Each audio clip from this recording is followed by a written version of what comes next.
ప్రిలరా, నా పేరు సంధ్యారాణి. మేము జీసస్ కింగ్డమ్ చర్చ్ అనేది వైజాగ్లో ప్రభు ఇచ్చిన పిలుపు మేరకు సేవ చేయడం జరుగుతుంది. నా జీవితంలో దేవుడు, మేము చిన్నప్పుడు యేసు ప్రభు వారు ఎవరో మాకు తెలియదు. మా తల్లిగారు యేసు ప్రభు వారి గురించి మాకు చెప్పడం జరిగాక మేము ఎన్నో కష్టాలు, మా మదరు హెల్త్ బాగోక, ఆరోగ్యం బాగోక, అప్పటి నుంచి మేము ప్రభువుని నమ్ముకోవడం మొదలుపెట్టాం. అది ఆమె పర్సనల్ సాక్ష్యం. అయితే నేను అలా ఎదుగుతూ దేవుడిని నమ్ముకుంటూ ముందుకు వస్తున్న సమయంలో మా నాన్నగారు, మేము అన్నిలో కుటుంబమే, అంటే విగ్రహారాధన చేసేవాళ్ళమే, బాగా విపరీతమైన పూజలు చేసేదాన్ని. నేను ఉదయం 4కి 3కి లేచి ఊరంతా తిరిగి పువ్వులు తెచ్చి నమస్కారం చేసేదాన్ని, నిష్ఠగా భక్తిలో ఉండేదాన్ని. అలాంటిది నాకు దేవుడు ఒకరోజు దినాన్న చాలా భయంకరంగా, మరి చాలా శ్రమ ఏంటంటే ఒక పోలియో, ఒక ఏమంటారంటే బోధకాలు వచ్చేసినప్పుడు నేను చిన్నప్పటి నుంచి ప్రభువుని చక్కగా ఎదుగుతున్నప్పుడు కూడా మా తండ్రి గారి ప్రేరేపణ పెట్టి పూజలు చేసే పరిస్థితి వచ్చినప్పటికీ యేసు ప్రభువుకే ప్రార్థన చేసేవాళ్ళం, బయటికి పూజ చేసిన. అలాంటప్పుడు ఇంకా దేవుడు నేను అందులో కలిసిపోతానేమోని మరి ఆలోచనతో ఈ బోధకాలు వచ్చినప్పుడు నేను దేవునితో అడిగాను, ప్రభువా నిన్నే నమ్ముకుంటాను తండ్రి, నా కాళ్ళని స్వస్థపరచు. అంటే చిన్నప్పటి నుంచి నమ్ముతున్నాం కానీ విగ్రహారాధనని దూరపరచకుండా మా నాన్నగారి మాటకి లోబడి చేసేవాళ్ళు. అప్పుడు దేవుడు ఎప్పుడైతే చెప్పాను, ఒకరోజు సొంత ఇంట్లో ఉన్నాం, అది ఒక కమ్మలపాక. అప్పుడు దేవుడు నా దగ్గరికి తెల్లవారుజాము 2 గంటలప్పుడు వచ్చి సంధ్య అని చెప్పి పిలిచినప్పుడు నేను స్వస్థపరుస్తున్నాను అన్నప్పుడు అద్భుతంగా ఆ 2వ రోజు నుంచి నా కాలు స్వస్థత దేవుడు ఇచ్చేసాడు. పిల్లరా, హల్లెలూయా. అది ఇచ్చేసాక ఆ తర్వాత యవ్వనంలో అలా దేవుళ్ళు ఎదుగుతున్నాను, చాలా కష్టాలు, యేసు ప్రభుని నమ్ముకున్నానని చెప్పి రోజు మా నాన్నగారు నన్ను కొడుతూ ఉండేవారు, విపరీతంగా కొడుతూ ఉండేవారు. కొడుతున్నా సరే నేను దేవుడిని ఎక్కువగా ప్రేమించేదాన్ని. లోకంలో నాకు ఇంకా మిగిలిన ప్రేమలు అలాంటివి నాకు తెలియదు. ఎందుకనంటే ప్రేమ అనే పదంలో దేవుడినే చేర్చాను కానీ ఏ విషయంలో ఇంకెవరిని చేర్చలేదు. పిల్లరా, అలా దేవుళ్ళు ఎదుగుతున్న నాకు ఒకరోజు దినాన్ని మరి స్కూల్లో సువార్త చెప్పడం ప్రారంభించాను. రహస్యంగా చర్చికి వెళ్ళేదాన్ని. చర్చికి వెళ్ళి వచ్చేదని తెలిస్తే నన్ను విపరీతం కొట్టేసేవారు, ఇంట్లోని భయంకరంగా కొట్టేసేవారు. యేసు ప్రభు ఫొటోస్వి పెట్టుకుంటే కాల్చేసేవారు, అర్ధరాత్రి నన్ను కొట్టేసి మరి నన్ను కూడా చచ్చిపోమని ఎప్పుడు ప్రేరేపిస్తూ ఉండేవారు మా నాన్నగారు, ప్రభుని అంగీకరించక. హల్లెలూయా. నేను ఎప్పుడైతే ప్రభుని అంగీకరించానో ఆ స్కూల్లో కూడా ఈ సువార్త ఎందుకు చేస్తున్నారమ్మా అని చెప్పేసి ప్రిన్సిపల్ అడిగినప్పుడు ఏం చెప్పాలో నాకు తెలియలేదు. మా నాన్నగారు పిలిచి చెప్పినప్పుడు మా నాన్నగారు నా మీద కోప్పడి నన్ను కొట్టాలని చూసినప్పుడు నేను అనుకున్నాను, మా నాన్నగారు కొట్టినా కొట్టకపోయినా ప్రభా నీ చర్చికి వెళ్ళడం అవదు, నా హృదయంలోంచి అతను నేను తీయలేరు కదా అని అనుకున్నాను.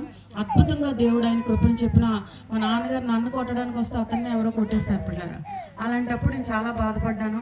కానీ ఆ రోజు ప్రిన్సిపల్ ఏమన్నారంటే, మీ అమ్మాయికి ఈ రోజు నుంచి ప్రైవేట్ స్కూల్ చదువుకునే వాళ్ళవి, ఇంగ్లీష్ మీడియం.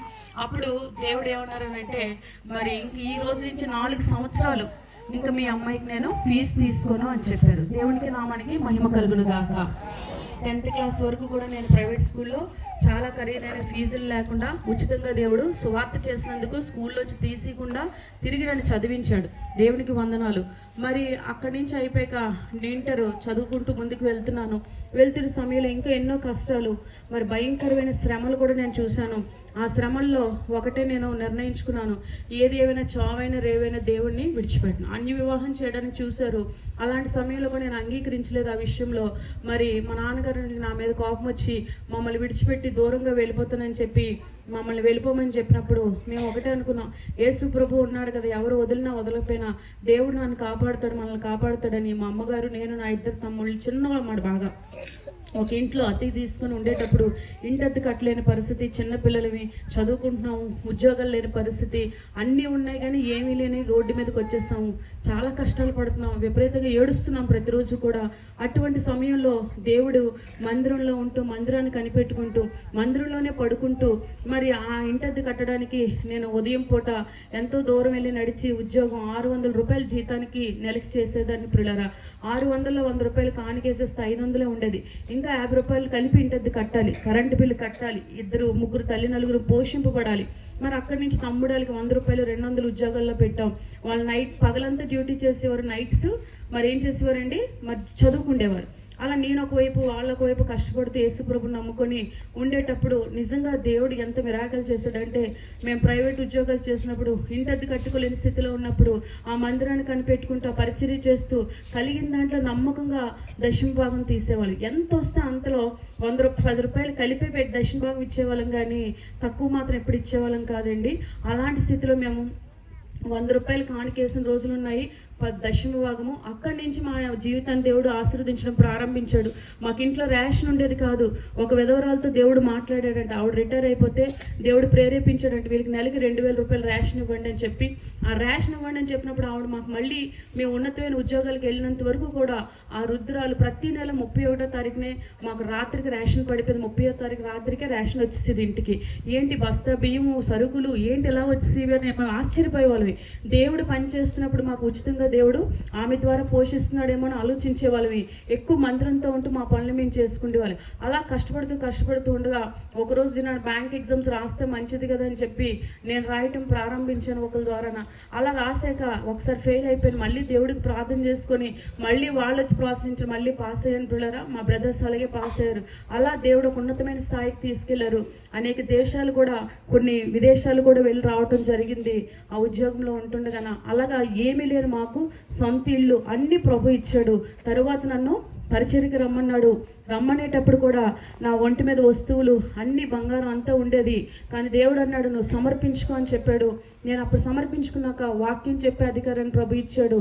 ఇంచుమించుగా మరి చిన్న వయసులో అంటే చిన్నతనంలోనే భక్తిలో ఎదగడం వల్ల ఒక 5 మందిరాలని వైజాగ్లో మేము నడిపించడం జరుగుతుంది. చిన్న 2తో సేవ ప్రారంభించాను, ఒక్కరితో సేవ ప్రారంభించాను. మాకు ఈ రోజు దినాన్ని ఇంచుమించుగా 500 నుంచి 600 విశ్వాసులను ప్రభు ఇచ్చాడు. కొన్ని ప్రాంతాల్లో పరిచర్య చేయడానికి, ట్రస్టులు నడిపించడానికి, ఇవన్నిటికీ దేవుడు మాకు కృపనిచ్చాడు. కనుక ఇదంతటా కలగడానికి కారణం దేవుడు. కనుక జీవితంలో మనం ఎవరిని ప్రేమించినా నమ్మినా నష్టపోతాం, మోసపోతాం. నేను చెప్పే అనుభవంతో మీకు చెప్తున్నాను. యేసు ప్రభుని నమ్మండి. యేసు ప్రభు కడదాకా మీతోనే ఉంటాడు. నన్ను హెచ్చించిన దేవుడు, నా జీవితంలో ధైర్యం ఇచ్చి నడిపించిన దేవుడు మీ జీవితంలో నడిపిస్తాడు. కనుక ఈ కొద్ది మాటలు దేవుడు దీవించిన గాక.